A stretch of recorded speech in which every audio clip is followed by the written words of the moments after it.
Hi, this is David, and welcome to my 13th tree planting.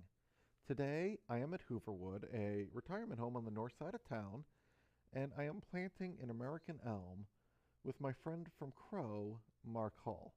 Right now, what we're doing is we're getting the tree prepared for planting. We're removing everything artificial from the tree, including the stake, because you really want to let the tree be able to sway in the wind. That is very natural for the tree. We're now loosening up all the roots so that they have the ability to grow out and create a really good base for the tree. You can also see we're trying to pull the dirt off of the top of a tree. Typically when you get a tree from a nursery, it's probably been repotted 3 or 4 times, which means the dirt is up way too high on the tree. You want to pull the dirt off until you expose something called the root flare. You'll know this when you see it because as you're going down the trunk of the tree, what you'll start to see is it gets a lot wider and you start to see some substantial roots coming out. Where that first substantial root is where you want to remove the dirt to. We'll talk a little bit more about that later. So Mark and I are now having some fun in the nice hard Indiana clay. Between the size of the tree and how hard the dirt was, it actually took us 45 minutes to complete the planting. Now, shovels weren't enough, so we had to use a pickaxe. And what you see when I'm using the pickaxe is I have my hand on top at one end and my hand on the bottom on the other end. And as I swing it back and arc it over my head, I slide my hand down the pickaxe. This really lets the pickaxe do all of the work, as opposed to just lifting it over your head and trying to chop down at the tree.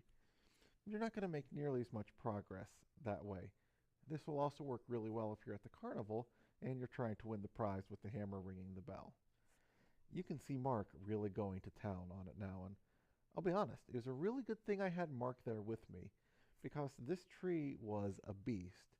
Uh, in the pot, it was probably a good 14 feet tall, and there was no way, A, I could have broken up all this ground on my own, and B, I could not lift the tree by myself.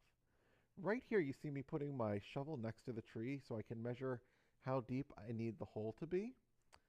And what we found is the hole wasn't deep enough. So we're continuing to dig it out because the last thing you want to do is put the tree in and have to then redig.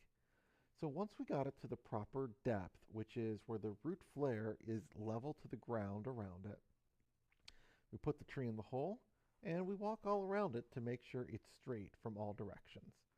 We will now shovel all of the dirt back into the hole, and as we do that, we kind of step around on the dirt doing almost a little dance, making sure we get all the air pockets out.